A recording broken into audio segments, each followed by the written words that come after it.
Bismillahirrahmanirrahim. Assalamualaikum warahmatullahi wabarakatuh.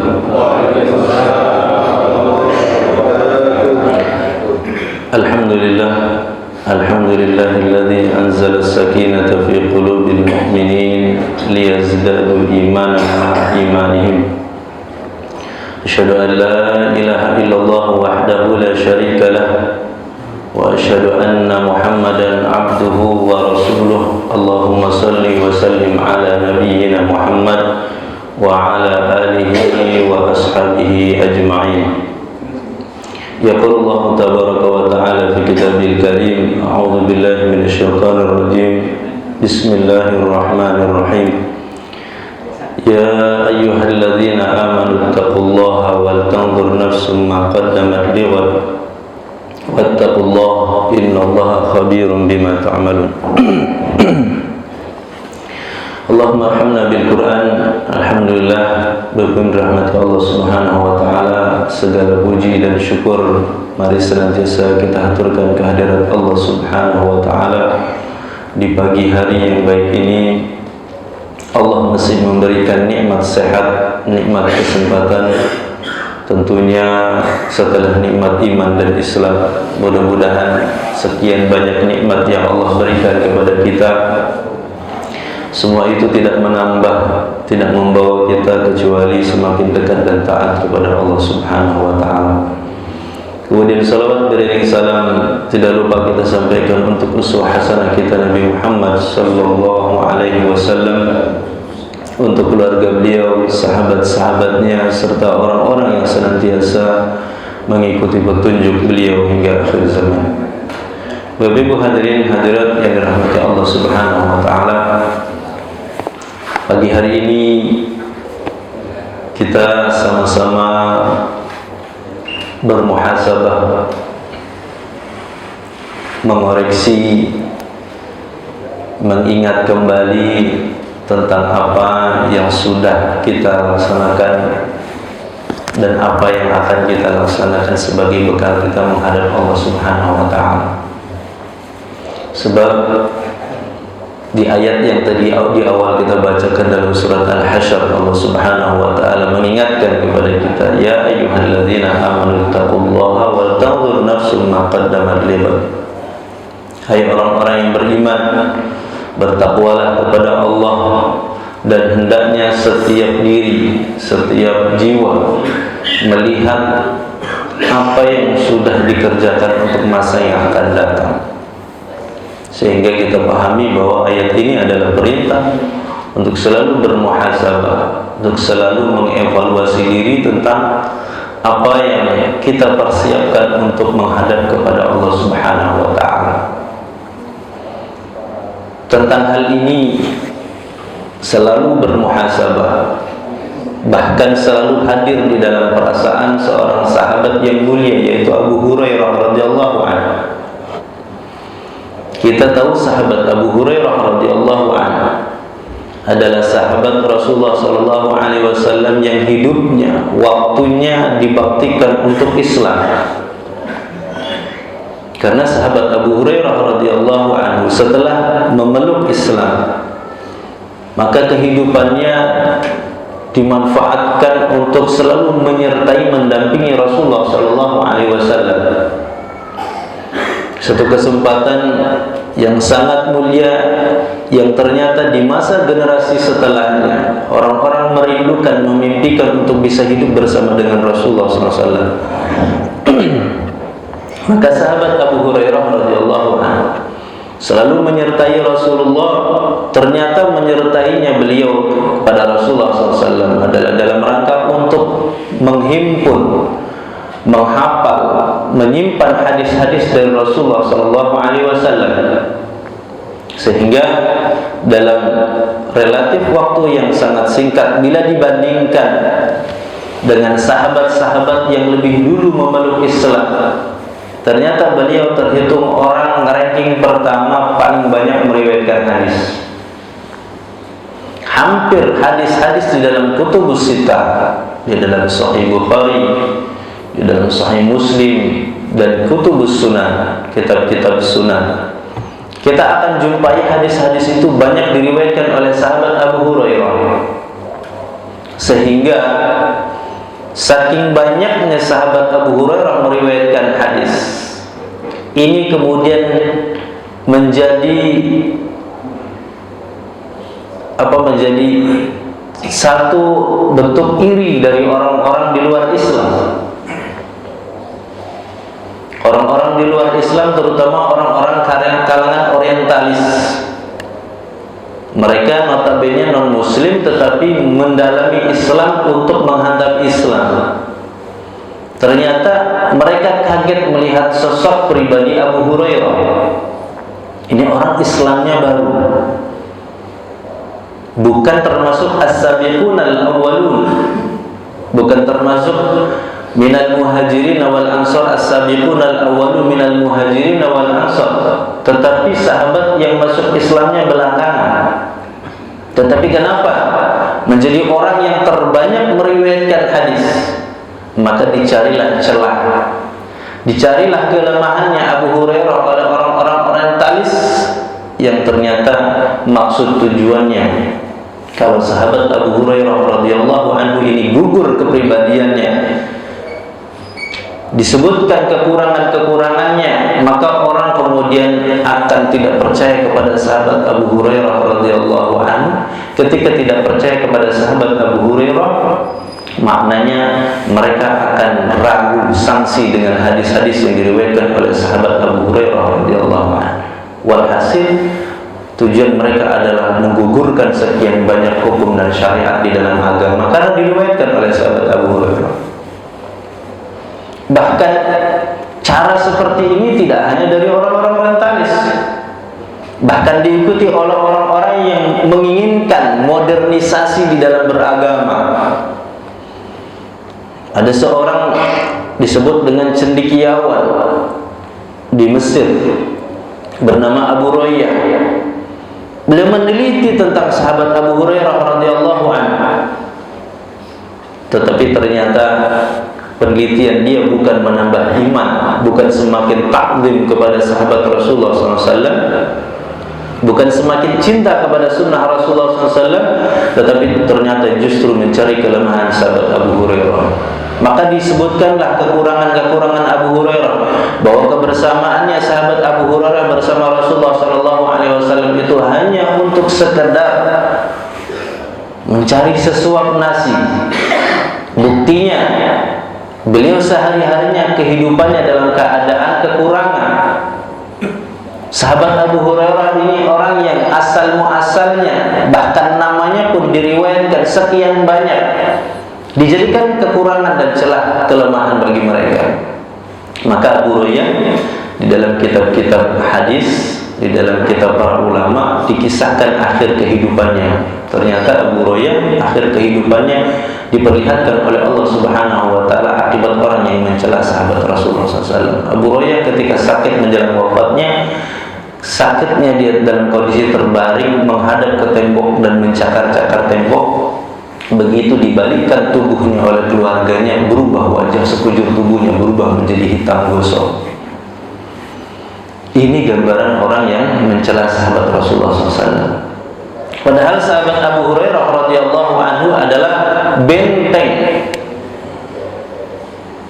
jembatan antara Rasulullah SAW dengan kita yang membawa syariat ini. Maka Imam Ibnu Abi Hatim mengatakan, barang siapa yang menemukan melihat ada orang yang mencela sahabat Rasulullah SAW, siapapun dia, maksudnya sahabat siapapun dicela, maka sesungguhnya yang dituju endingnya adalah ingin meruntuhkan kepribadian sahabat itu, dan ujungnya juga akan menggagalkan, meruntuhkan syariat ini. Hadirin rahmati Allah Subhanahu wa taala. Kembali kepada sosok pribadi sahabat Abu Hurairah. Abu Hurairah radhiyallahu anhu yang hidupnya selalu mendampingi Rasulullah, membersamai Rasulullah, baik dalam keadaan Rasulullah mukim di Madinah maupun ketika Rasulullah melakukan safar. Ternyata kehidupan beliau yang sedemikian rupa waktunya dihabiskan untuk agama. Menjelang akhir hayatnya, menjelang kematiannya, beliau kemudian ketika dikunjungi oleh sahabat-sahabatnya, menangis sahabat Abu Hurairah radhiyallahu anhu. Maka ketika itu yang hadir bertanya kepada sahabat Abu Hurairah, "Wahai Abu Hurairah, ma yubkika?" Wahai sahabat Abu Hurairah, apa yang membuat Anda menangis? Bukankah Anda telah berjasa terhadap Islam begitu besar? Bukankah Anda telah sekian lama mendampingi, membersamai Rasulullah SAW? Atau jangan-jangan engkau menangis adalah karena engkau akan meninggalkan dunia ini? Maka ketika mendapat pertanyaan demikian, sahabat Abu Hurairah radhiyallahu anhu kemudian menjawab, kata beliau, bukan karena dunia yang akan saya tinggalkan saya menangis, tetapi yang saya pikirkan, yang saya khawatirkan adalah betapa jauh dan panjangnya perjalanan yang akan saya lalui, sementara bekal yang saya miliki itu masih amat sangat sedikit. Bekal yang dipersiapkan oleh sahabat Abu Hurairah radhiyallahu anhu itu menurut beliau masih sedikit, belum banyak. Sementara perjalanan yang akan beliau lanjutkan, kehidupan akhirat itu begitu panjang. Inilah yang membuat saya menangis, kata sahabat Abu Hurairah radhiyallahu anhu. Orang yang hidupnya dibaktikan untuk Islam, membersamai Rasulullah SAW, ternyata di dalam hatinya masih ada perasaan khawatir tentang bekal. Karena para sahabat Rasulullah SAW itu memahami bahwa kehidupan dunia ini kalau diibaratkan sebuah perjalanan, maka kita musafirnya. Perjalanan kehidupan kita yang akan kita lalui adalah kehidupan yang sangat panjang, yang sangat lama. Sudah berapa ratus tahun, bahkan sudah berapa ribu tahun orang berada di alam kubur sampai hari ini ternyata belum terjadi hari kiamat. Ketika seseorang berada di alam kubur, maka masuk ke alam barzakh, masuk kepada kehidupan akhirat, maka perjalanannya sangat panjang. Makanya sahabat Utsman bin Affan radhiyallahu anhu, beliau suatu ketika lewat di pekuburan pemakaman. Ketika lewat di pekuburan kemudian beliau menangis terseduh-seduh. Orang-orang yang ketika itu melihat sahabat Utsman bertanya, "Wahai sahabat Utsman bin Affan radhiyallahu anhu, engkau kalau berbicara tentang surga, engkau tidak kemudian berbahagia karena berharap untuk mendapatkan surga. Bahkan engkau ketika berbicara diskusi tentang neraka, engkau tidak menangis karena takutnya neraka. Tapi ketika engkau melihat pemakaman, melihat kuburan, kenapa Anda menangis?" Kata sahabat Utsman bin Affan radhiyallahu anhu, sesungguhnya kehidupan ini, kehidupan alam kubur, maksudnya alam barzakh ini adalah awwalu manazilin min manazilil akhirah. Sesungguhnya kehidupan akhirat, kehidupan alam barzakh ini adalah kehidupan pertama kali orang menuju kehidupan akhirat. Maka barang siapa yang beruntung berbahagia, maka dia akan selamanya berbahagia. Dan barang siapa yang di kehidupan alam barzakh ini dia celaka, maka sesungguhnya itu merupakan gambaran bahwa perjalanan dia berikutnya adalah akan sengsara. Maka beliau membayangkan betapa panjangnya kehidupan akhirat, betapa beratnya kehidupan alam barzakh sehingga beliau menangis. Hadirin hadirat rahmati Allah Subhanahu wa taala. Maka berbekal ini menjadi apa? Menjadi tujuan kita, menjadi PR kita. Semakin orang dekat kepada Allah Subhanahu wa taala, semakin orang melaksanakan ibadah kepada Allah Subhanahu wa taala, maka dia semakin kurang berbekal kepada Allah. Demikianlah perasaan yang selalu dihadirkan oleh para sahabat Rasulullah SAW.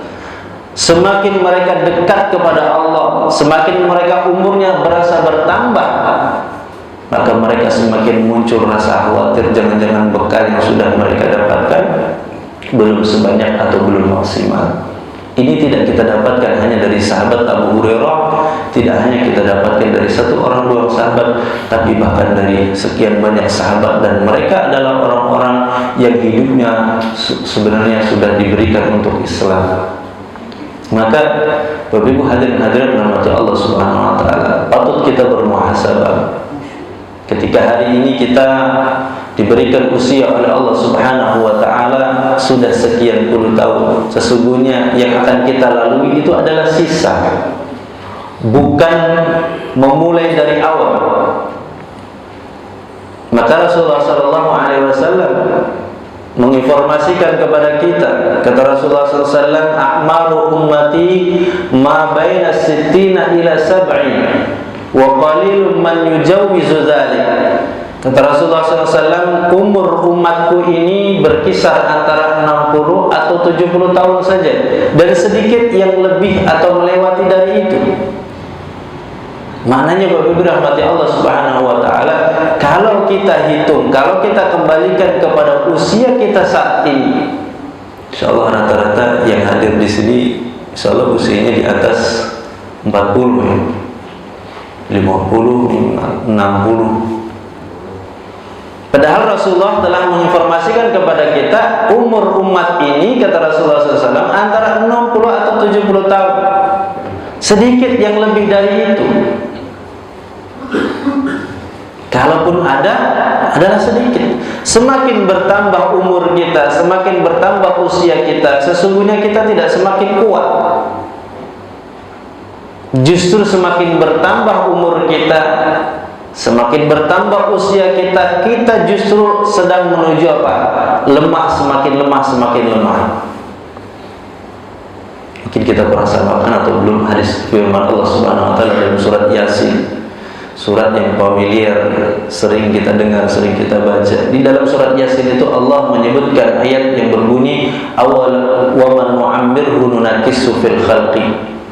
Barang siapa yang, kata Allah Subhanahu wa ta'ala, kami panjangkan umurnya, maka kami balik penciptaannya atau kami balik fisiknya. Sebagaimana ketika kita pertama kali lahir dalam kondisi lemah, dalam kondisi serba dibantu, demikian juga kata Allah Subhanahu wa ta'ala, ketika kami tambah umur seseorang, kami panjangkan, maka perlahan-lahan kondisi fisiknya, kondisi akalnya, kondisi daya ingatnya pun akan perlahan-lahan kembali seperti semula, akan melemah. Jadi bukan semakin kuat.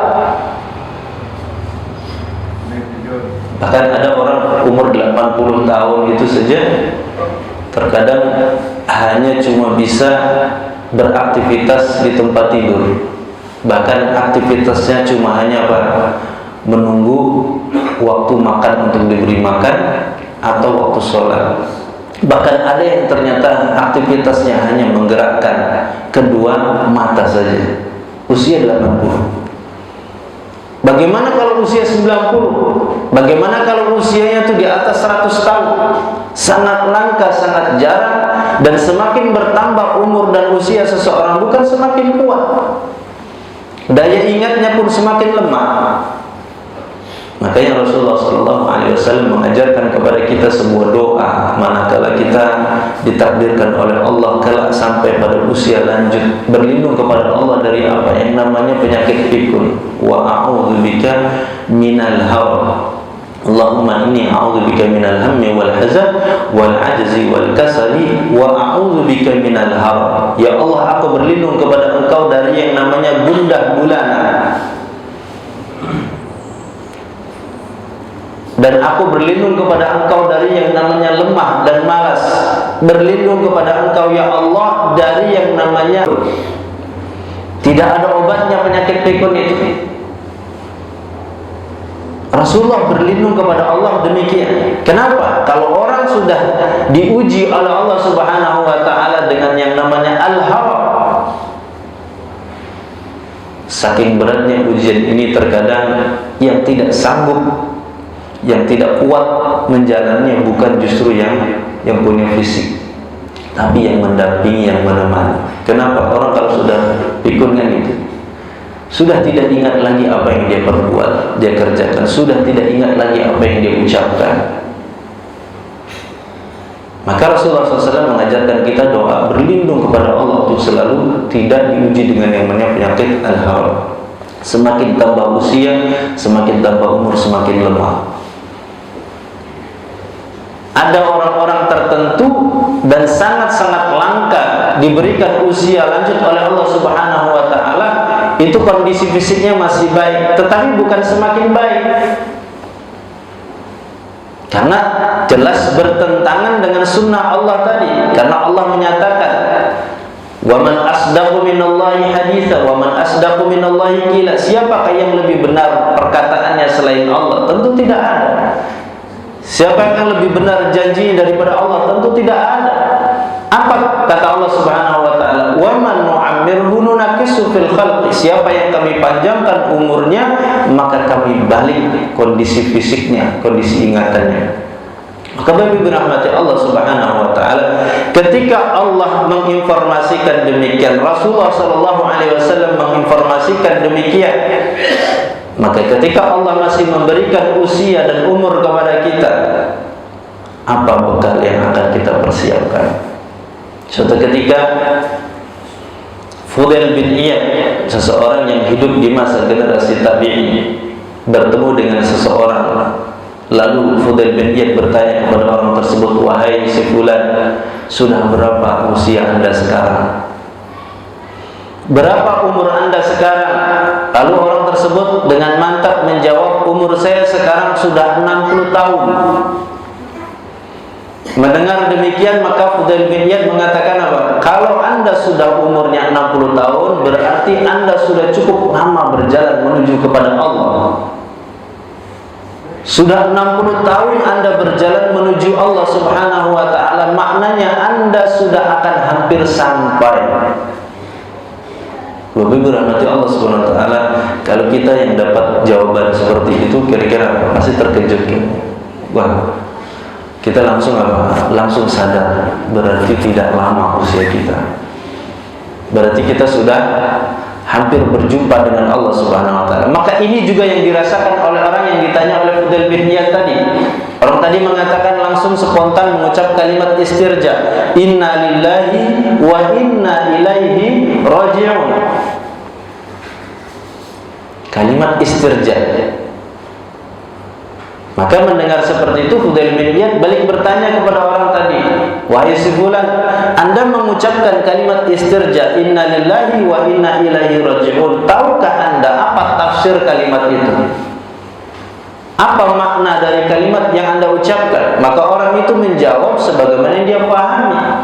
Kata orang tersebut, "Sesungguhnya inna lillahi abdun wa inna ilaihi raji'un." Sesungguhnya kita ini hamba milik Allah, dan sesungguhnya kita pasti akan kembali kepada Allah. Dan ini adalah makna terjemahan kalau kita terjemahkan ke bahasa Indonesia.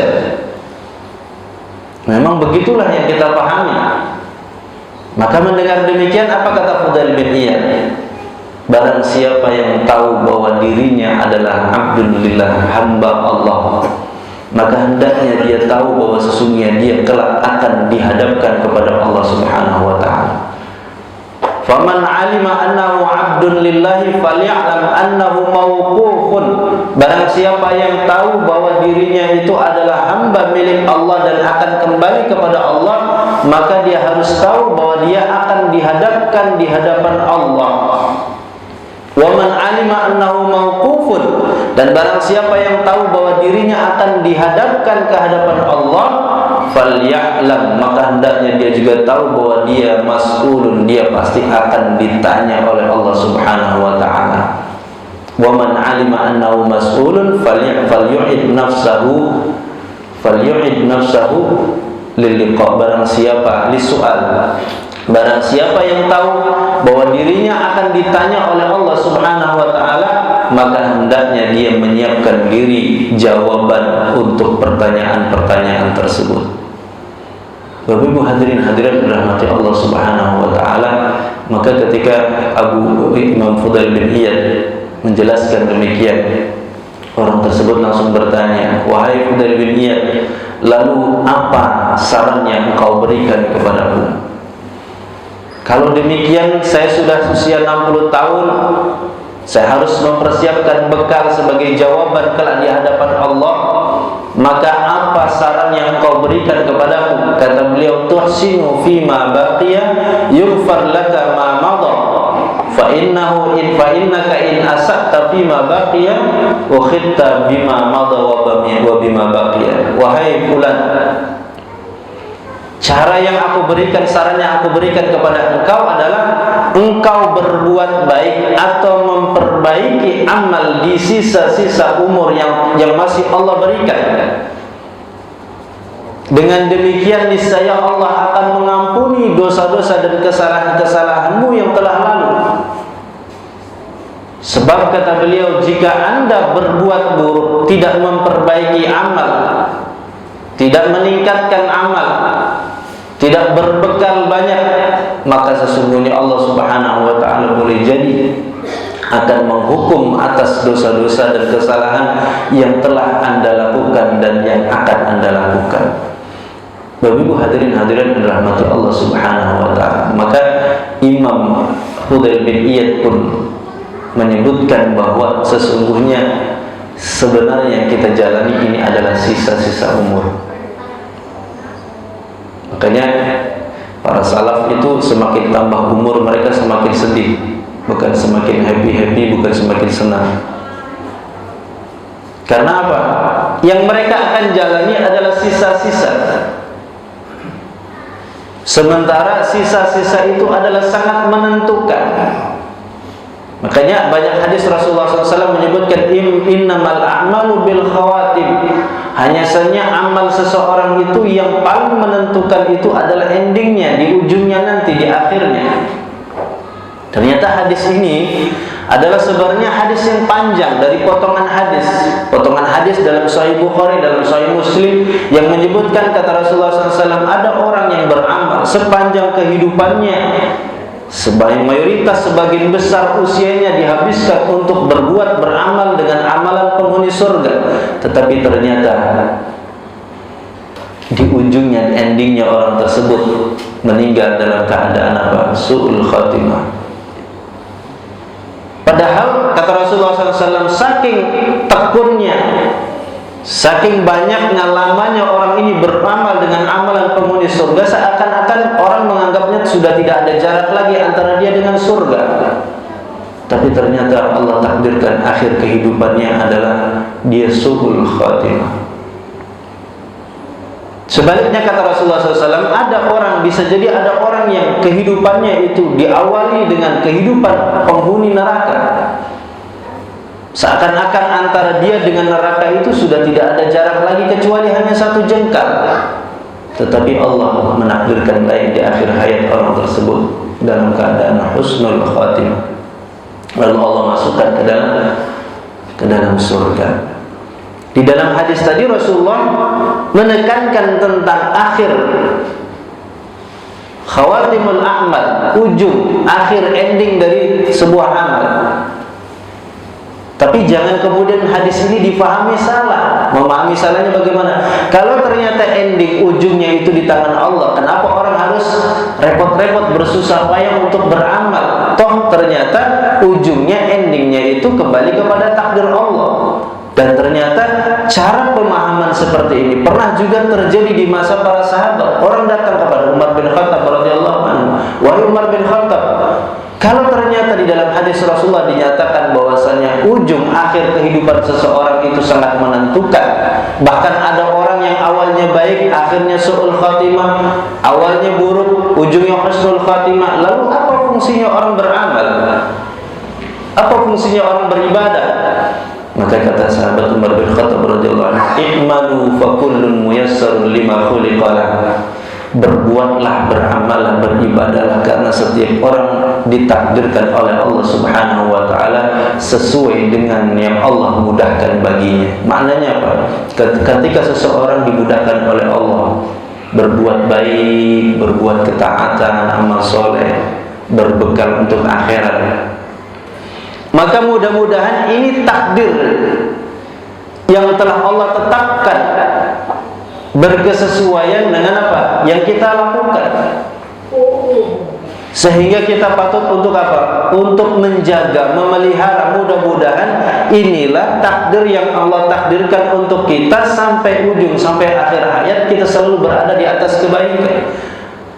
Sebaliknya ketika seseorang kok dimudahkan oleh Allah, diringankan oleh Allah melakukan yang buruk, mengerjakan yang buruk, yang tidak baik, maka patut untuk kita beristighfar kepada Allah, kembali segera kepada Allah. Jangan-jangan ini merupakan takdir yang sesuai Allah tetapkan.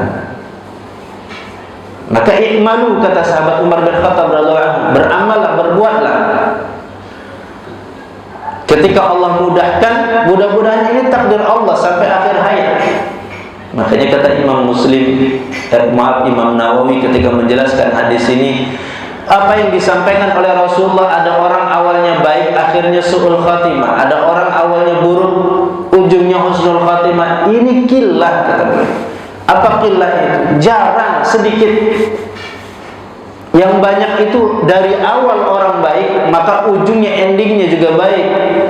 Yang banyak itu kalau orang dari awalnya buruk, maka endingnya juga buruk. Kalau ada yang berbeda, maka ini kata Imam Nawawi, itu qillah, sedikit jarang. Maka Bapak Ibu hadirin hadirat rahmati Allah Subhanahu wa taala, berbekal dengan sisa-sisa usia yang Allah berikan kepada kita, perbaiki amal, perbaiki amal soleh, amal ibadah kita tingkatkan kepada Allah Subhanahu wa taala. Kalau kita melihat Bapak Ibu rahmati Allah Subhanahu wa taala, berkaca kepada kehidupan para sahabat Rasulullah sallallahu alaihi wasallam, kadang kita iri. Kadang kita iri kepada kebaikan itu disebut dengan ghibthah. Ada dua istilah, jangan salah memahaminya. Sama-sama kalau diartikan iri. Yang pertama disebut ghibthah.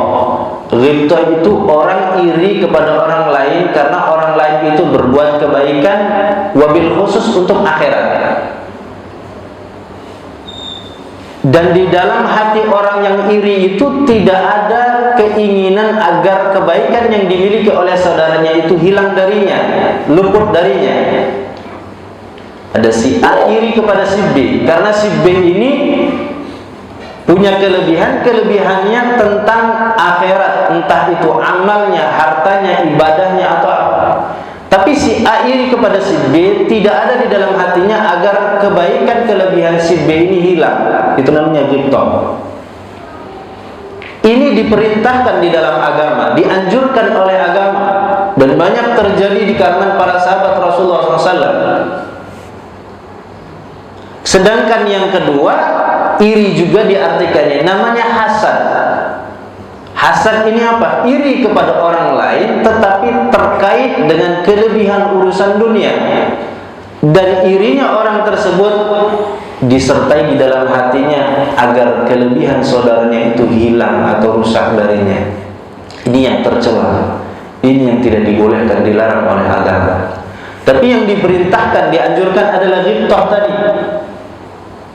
Iri kepada orang lain karena orang tersebut punya kebaikan dan kebaikannya adalah orientasi untuk akhirat. Sebagaimana para sahabat Rasulullah SAW antara muhajirin dan ansor saling iri. Irinya kenapa? Karena tertinggal di dalam amal kebaikan. Suatu ketika orang muhajirin datang kepada Rasulullah SAW, ya Rasulullah, sabaqa ahlad duthur, ya Rasulullah, orang-orang ansor ini telah unggul di atas kami di dalam hal amal. Kami sholat, mereka bisa juga sholat. Kami puasa, mereka juga puasa. Tapi giliran mereka bisa umroh, bisa haji, kami tidak. Giliran mereka bisa sedekah, kami tidak. Giliran mereka berjihad, kami tidak punya perbekalan. Maka kata Rasulullah SAW, maukah aku tunjukkan amalan yang bisa mengungguli mereka kaum Ansor? Diajarkanlah zikir oleh Rasulullah SAW yang hari ini kita lakukan, kita laksanakan setiap setelah selesai sholat. Kata Rasulullah, bertakbir sebanyak 33 kali, bertahmid sebanyak 33 kali, bertasbih sebanyak 33 kali, selesai setiap sholat. Ternyata amalan ini, kata Rasulullah SAW, kalau tidak juga diamalkan oleh kaum Ansor, maka kalian akan mengungguli amalan mereka. Ternyata sahabat Rasulullah SAW itu orang yang berlomba-lomba, tidak ingin tertinggal di dalam amal kebaikan, selalu ingin terdepan. Akhirnya amal rahasia yang diberikan oleh Rasulullah bocor di kalangan Ansar, diamalkan juga oleh sahabat Ansar. Maka sahabat Muhajirin datang lagi kepada Rasulullah, ya Rasulullah, amal rahasia yang kau berikan kepada kami ternyata bocor juga, diamalkan oleh kaum Ansar. Maka adakah amalan lain yang bisa mengungguli mereka? Akhirnya kata Rasulullah SAW, "Dzalika fadlullahi yu'tihi man yasha." Itu adalah karunia yang Allah berikan kepada hamba-hamba Allah yang Allah kehendaki. Artinya dalam hal ini sahabat Rasulullah antara Muhajirin dan Ansar itu ada perasaan iri ketika apa? Tertinggal dalam amal kebaikan. Itu disebut dengan ghibtah. Dianjurkan, diperintahkan di dalam agama. Maka ketika kita melihat di dalam sejarah para sahabat Rasulullah SAW, muncul rasa iri di dalam diri kita. Contohnya kita iri kepada seorang sahabat bernama Sa'ad bin Mu'adz radhiyallahu anhu. Sa'ad bin Mu'adz radhiyallahu anhu ini sahabat yang berislamnya tidak lama. Tidak lama. Kenapa tidak lama? Kita katakan tidak lama, Bapak Ibu. Beliau hanya 6 tahun berislam. Masuk Islam usia 30 tahun, meninggal dalam usia 36 tahun. Berarti kan cuma 6 tahun berislam. Bandingkan dengan kita. Kita sudah berapa tahun berislam, Bapak? Mungkin dari sejak lahir. Banyak kita insya Allah sejak lahir sudah berislam. Tapi sahabat Sa'ad bin Mu'adz hanya berislam 6 tahun, ternyata sudah banyak berbuat untuk agama, untuk Islam. Sehingga ketika beliau meninggal dunia, ketika beliau wafat, Rasulullah SAW ketika itu nangis, bercucuran air mata, seraya Rasulullah mengatakan, "Ihtazza 'arsyur rahmani li mauti Sa'ad bin Mu'adz." Kata Rasulullah SAW, bergoyang, bergoncang ini arsy Allah Subhanahu wa taala karena wafatnya sahabat Sa'ad bin Mu'adz radhiyallahu anhu. Ucapan Rasulullah SAW demikian adalah ucapan yang bermakna pujian, sanjungan, kekaguman Rasulullah kepada sahabat Sa'ad bin Mu'adz, orang yang berislam hanya 6 tahun, begitu meninggal menyebabkan arsy Allah berguncang. Para ulama menyebutkan apa makna berguncangnya arsy Allah Subhanahu wa taala. Ada yang mengartikan berguncangnya arsy Allah Subhanahu wa taala itu adalah karena malaikat yang ada di langit, wabil khusus malaikat yang ada di sekitar arsy Allah Subhanahu wa taala begitu rindu, begitu senangnya dengan datangnya roh sahabat Sa'ad bin Mu'adz radhiyallahu anhu. Begitulah digambarkan oleh Rasulullah jiwa, rohnya orang beriman. Itu kalau dia baik, dia taat, soleh di dunia, maka apa? Disambut, dirindukan oleh para malaikat, dipuji oleh para malaikat. Bahkan ada hadis menyebutkan setiap kali melewati kumpulan malaikat rohnya seorang mukmin yang baik, yang taat itu, maka malaikat saling bertanya, ini ruhnya siapa ini? Begitu wangi, begitu baik. Akhirnya diberitahukan bahwa ini adalah ruhnya orang yang beriman ketika di dunia, orang yang taat. Begitulah rohnya orang beriman, orang yang soleh, dirindukan, disenangi, dipuji oleh para malaikat, menyebabkan arsy Allah berguncang. Ini sahabat Sa'ad bin Mu'adz radhiyallahu anhu tidak hanya dirindukan, tidak hanya diakui oleh penduduk dunia, tetapi sampai penduduk langit, sampai malaikat. Siapa malaikat? Malaikat itu makhluk Allah yang mulia, malaikat yang tidak pernah apa? Tidak pernah berbuat dosa dan maksiat, tidak pernah melanggar perintah Allah. Kalau rukuk saja malaikat disuruh apa? Suruh mengangkat arsy, saja. Malaikat tidak ada yang pernah berbuat dosa dan berbuat maksiat. Maka mereka adalah ibadun mukramun, hamba atau makhluk Allah Subhanahu wa taala yang dimuliakan. Sa'ad bin Mu'adz meninggalnya dirindukan rohnya oleh penduduk langit. Maka Rasulullah SAW bercucuran air matanya, kagum Padahal beliau berislam cuma 6 tahun. Maka kita tentu bertanya kepada diri kita, apa sih yang membuat sahabat Sa'ad bin Mu'adz dengan usianya yang singkat berislam 6 tahun saja menyebabkan dia dipuji, dirindukan, dicintai oleh bukan hanya penduduk dunia tetapi bahkan penduduk langit. Sebaliknya kita patut untuk bermuhasabah dengan sekian lama kita berislam. Kira-kira apa amal istimewa?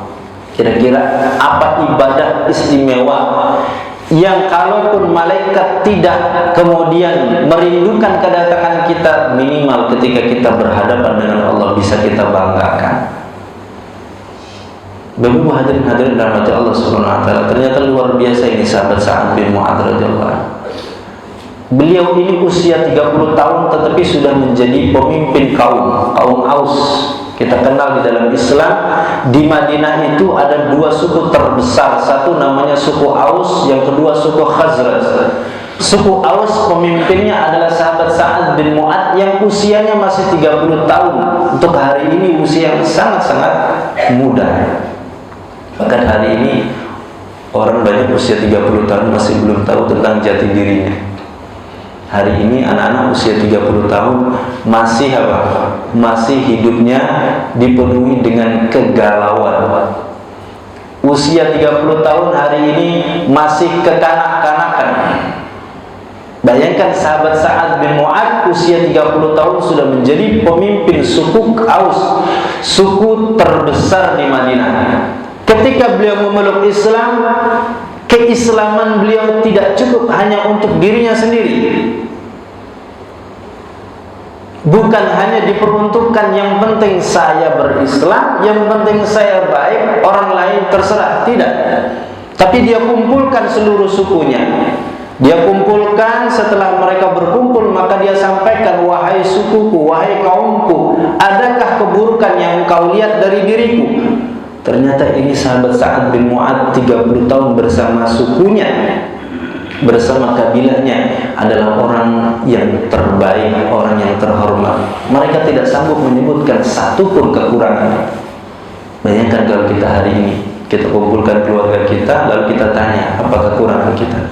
Pasti nggak kehitung, saking banyaknya. Ini sahabat Sa'ad bin Mu'adz, sukunya dikumpulkan, ditanyakan, apa kekurangan yang kalian lihat dari diri? Semuanya tidak ada yang menyebutkan satu pun kekurangan. Maka ketika itu kesempatan yang beliau gunakan sebaik-baiknya, wahai sukuku, wahai kaumku, saat ini aku sudah memeluk Islam, maka aku ajak, aku seru, aku ajak kalian pun untuk memeluk Islam seperti aku, sama seperti aku. Maka berbondong-bondonglah sukunya, kaumnya untuk memeluk Islam. Pelajarannya apa bagi rahmat Allah Subhanahu wa taala? Ternyata sahabat Mu'adz bin Jabal, sahabat Sa'ad bin Mu'adz radhiyallahu anhu, ini adalah orang yang ternyata tidak hanya mencukupkan kebaikan untuk diri sendiri, tetapi beliau ajak orang-orang dekat, beliau ajak keluarganya, beliau ajak kerabat. Ini mestinya pelajaran juga yang kita ambil ketika kita sebagai seorang bapak soleh, taat, ahli ibadah, beragama, seharusnya juga itu menjadikan keluarga kita, anak-anak kita, istri kita, kerabat kita juga sama seperti kita. Sebagaimana kita cinta kepada mereka untuk dunia, kita korbankan apa yang bisa kita berikan dan korban kepada mereka, seharusnya juga kita cinta kepada mereka tentang masa depan akhirat mereka. Sebab benar Allah Subhanahu wa taala tidak jarang, maaf kalau ini agak melenceng sedikit, tidak jarang orang yang kemudian paham demokrasi itu diterapkan di dalam kehidupan beragama. Yang penting saya soleh, rajin ke masjid, anak saya masa bodoh, anak saya, istri saya terserah, itu kan urusan pribadi masing-masing. Yang penting saya ini taat, rajin ikut pengajian, rajin ikut taklim, ikut ibadah. Adapun anak saya, istri saya, itu urusan mereka. Padahal contoh yang kita dapatkan dari sahabat Sa'ad bin Mu'adz, Bahkan Rasulullah, ketika Rasulullah mendapatkan firman Allah, wa anzir ashiratakal aqrabin, berikan peringatan kepada kerabat dekatmu. Ini ayat oleh para ulama difahami sebagai ayat Rasulullah diangkat, diutus sebagai seorang Rasul. Apa yang dilakukan oleh Rasulullah pertama kali? Dikumpulkan seluruh suku Quraisy di Bukit Sofa. Disebutkan satu persatu turunan dari suku Quraisy sampai Rasulullah sebutkan putrinya Fatimah. Terakhir kata Rasulullah SAW, wahai Fatimah binti Muhammad, sesungguhnya tali persaudaraan, hubungan darah nasab antara aku dengan dirimu kelak di hadapan Allah tidak akan memberikan manfaat sedikit pun, tidak akan bisa memberikan pembelaan di hadapan Allah kecuali masing-masing memiliki apa? Memiliki amal, memiliki sesuatu yang bisa menyelamatkan dia di hadapan Allah Subhanahu wa taala. Artinya Rasulullah SAW begitu beliau diangkat jadi Rasul, yang pertama kali beliau lakukan adalah mengajak keluarganya, sukunya, kerabatnya untuk juga apa? Berada di dalam Islam. Itulah yang dilakukan oleh sahabat Sa'ad bin Mu'adz. Di antara sekian banyak prestasi, sumbangsih, kontribusi terhadap Islam yang sangat banyak, yang menyebabkan beliau ketika wafat ternyata arsy pun berguncang. Saking bangganya, saking dirindukannya roh jiwanya sahabat Sa'ad bin Mu'adz radhiyallahu anhu. Itu tidak mungkin kalau bukan orang yang hebat, orang yang ketika di dunia telah memberikan banyak jasa kebaikan untuk agama Allah Subhanahu wa taala. Maka Bapak Ibu hadirin hadirat rahmati Allah Subhanahu wa taala, di sisa usia yang masih Allah berikan kepada kita, mudah-mudahan kita masih bisa memberi kontribusi untuk agama ini, untuk akhirat kita, semampu sebisa kita lakukan. Mudah-mudahan itu menjadi penyebab kelak di hadapan Allah Subhanahu wa taala, menjadi amal yang bisa kita istimewakan, bisa menyelamatkan kita di hadapan Allah Subhanahu wa taala. Demikian apa yang bisa kami sampaikan, kurang lebihnya mohon maaf. Apabila ada yang benar semata dari Allah Subhanahu wa taala, salah dan khilaf dari pribadi saya beristighfar kepada Allah Subhanahu wa taala. Astaghfirullah li wa lakum, aqulu qawli hadza, subhanakallahumma bihamdika asyhadu an la ilaha illa anta astaghfiruka wa atubu ilaik. Wassalamualaikum warahmatullahi wabarakatuh.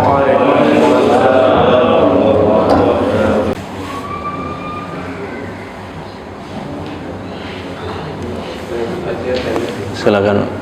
Tadi yang habis masalah bekal menuju apa yang akhirnya ada di akhir itu,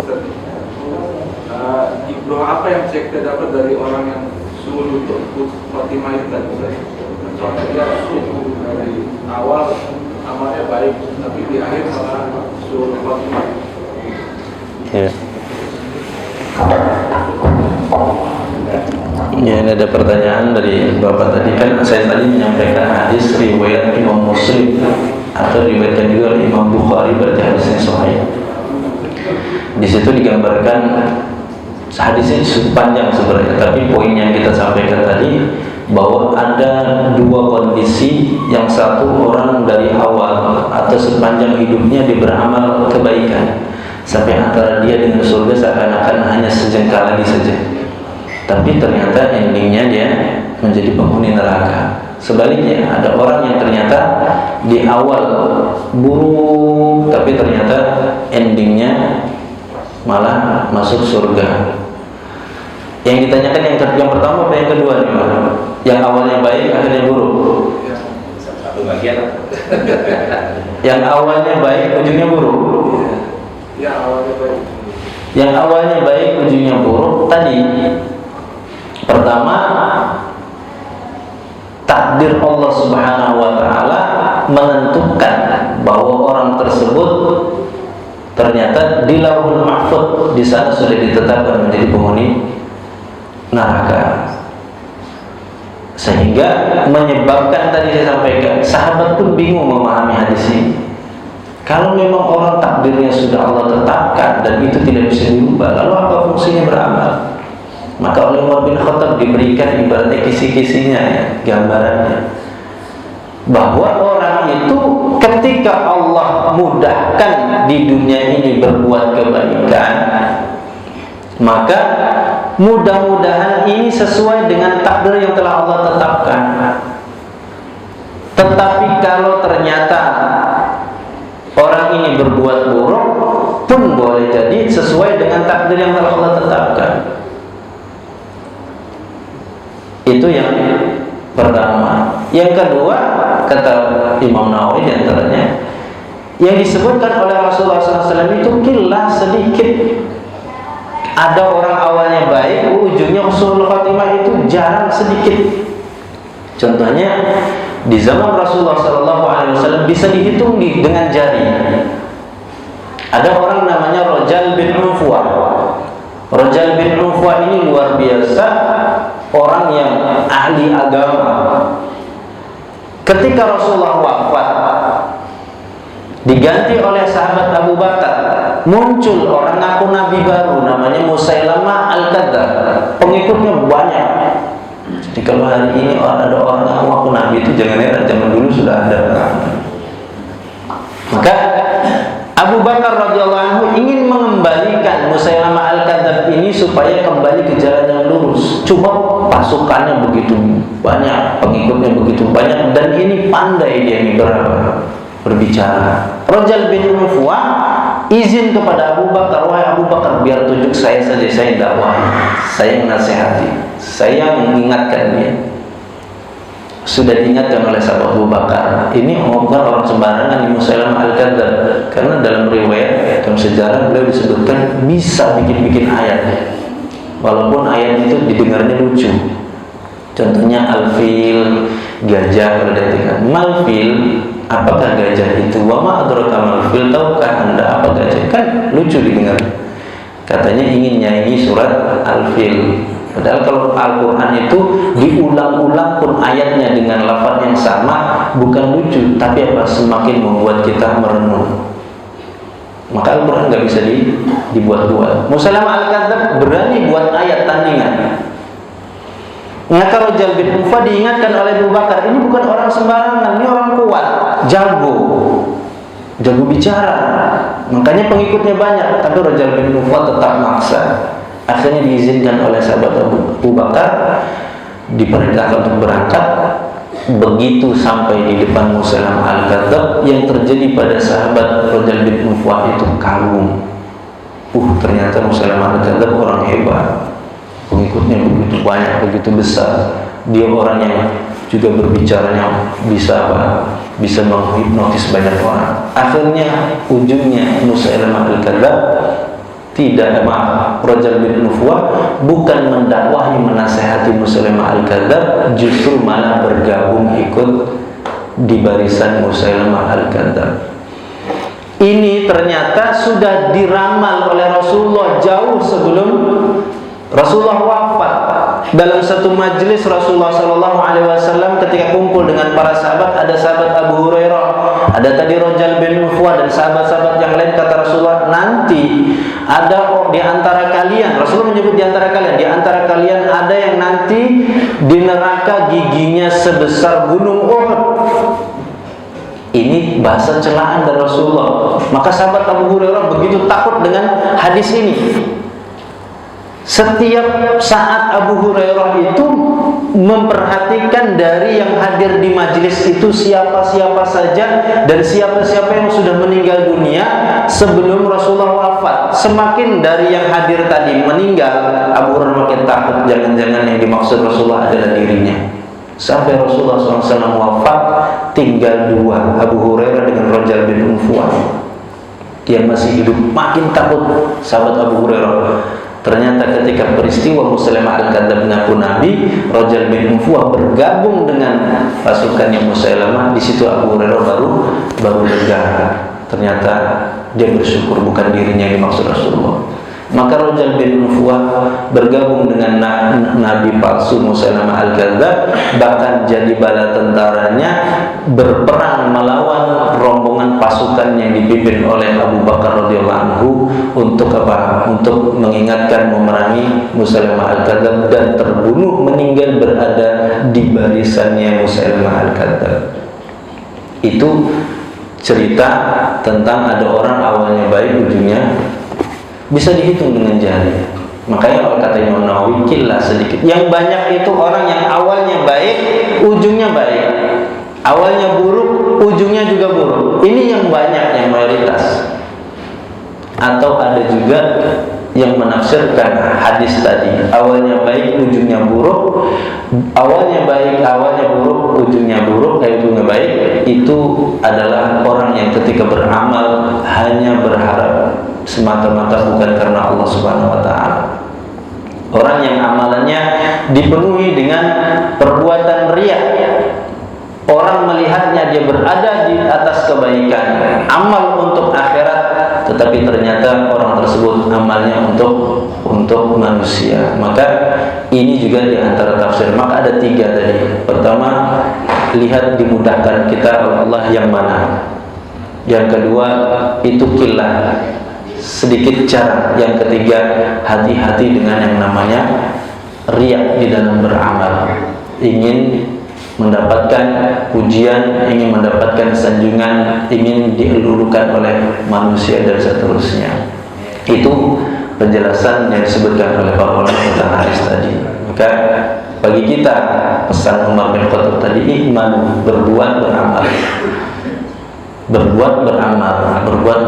Ketika itu yang ada pada diri kita, maka bersyukur, kita jaga, dan mudah-mudahan ini sesuai dengan takdir yang telah Allah tetapkan untuk kita. Tapi kalau justru berbuat yang tidak baik kok mudah, harusnya kita takut, khawatir, jangan-jangan ini sesuai dengan takdir yang telah Allah tetapkan.